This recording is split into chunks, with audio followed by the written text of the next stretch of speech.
Karong simanahan na maapod-apod ang financial assistance alang sa mga biktima sa Bagyong Odette alang sa taga-lungsod sa Cordova. Unang mahatagan katong hingpit nga nagub-an sa ilang mga panimay o totally damaged. Si Luan May Rondina adunay live report. May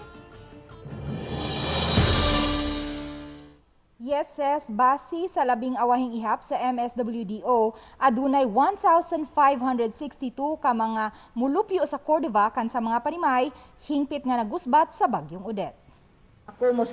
Sa evacuation center sa Gabi, Cordova, gipahigayon ang pagpangapod-apod sa Dasig Sugbo Cards alang sa mga mulupyo sa Barangay Dapitan, Buagsong ug San Miguel. Gawa sa Dasig Sugbo Cards, gipanghatagan usab sila og mga vitamins. Una nang nahatagan pagkasabado ang mga taga-barangay Katarman atol sa pagbisita ni Governor Gwen Garcia. Samtang kagahapon, ang mga taga-barangay Gabi, Alegria ug Ibabaw ang nahatagan na usab.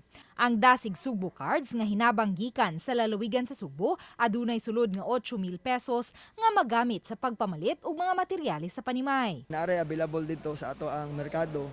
But gikan to sa probinsya nga partner para dili sa matug Cebu City, Mandawi. So gistock sila diha sa ato ang bagong merkado nga pwede makuha sa ato mga kaigsuonan nga within Cordova. Busa human masayod nga may mga materyales sa mga panimay nga anaa karon gi-display sa bagong merkado sa lungsod nga mapalit lang sa mas ubos nga presyo, wa maglangan si Yolanda Pacaldo og misusi dayon sa dapit aron makapamalit og mga sin og cement board. Mo dako tay katabang. Gali way mga 2 sila da.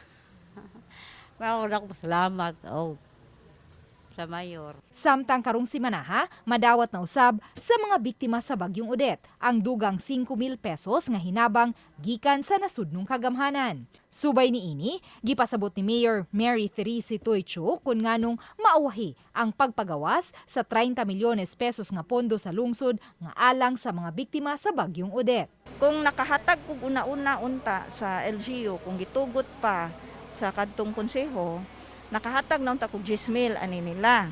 Plus province nga 8,000. So 18,000 unta.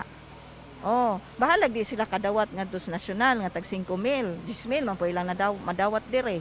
Namo. Pero wa man gitugot. So naigo mi sa guidelines. So mahog nga di na ko ka-release nila sa LGU nga funds. Sa pagkakaroon, padayon pa ang pag-consolidate sa listahan sa tanang mga nanag-iya o mga partially damaged nga mga panimay kay sila na ang sunod nga hatagan sa financial assistance. daghang salamat, Luan May Rondina.